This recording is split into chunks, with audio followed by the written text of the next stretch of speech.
And what are your views on supermarkets, like the big supermarkets? Oh, they're an opponent. Um, they feed a huge amount of people. Um, they, I think, because they're pushing food to the lowest common denominator all the time, because they're entirely price driven, as opposed to where we have to be quality driven. That means that they're constantly on the search for things that are absolutely the cheapest, and so therefore it doesn't matter where it comes from. It could come from Mexico or China or Bullamakanka. It doesn't matter, provided it's the cheapest around, and often the cheapest, of course. Then you end up with the poorest quality as a result. So I think the quality of food that would be going through supermarkets in the main would be reasonably poor when it comes to micronutrients and some of the essential things that you've got to have in your tucker.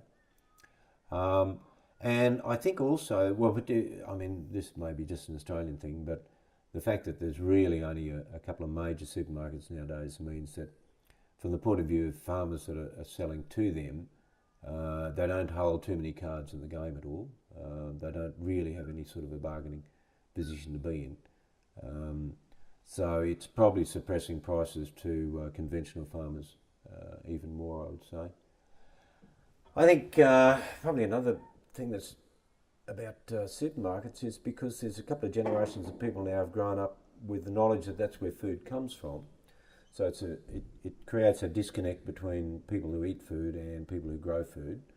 The supermarket is the big agent in between all that. And the other thing is that they're one disaster away from a famine. If something happened and all the Woolworths trucks or something went off the road, then from what I hear, Woolworths only ever carries about 2 days worth of product. In 2 days' time, all the shops are empty of food. I mean, you've got a whole million people up there demanding food and it's not there. So I always think it's a bit of an interesting, dicky question, what happens to people if the supermarkets run out of food, because there's nowhere else they can get it at the moment. Everything in the city is just pretty well locked into the fact that the supermarket supplies the food. Yeah, well, not all of it. It must be bloody 95% of it, I'd reckon.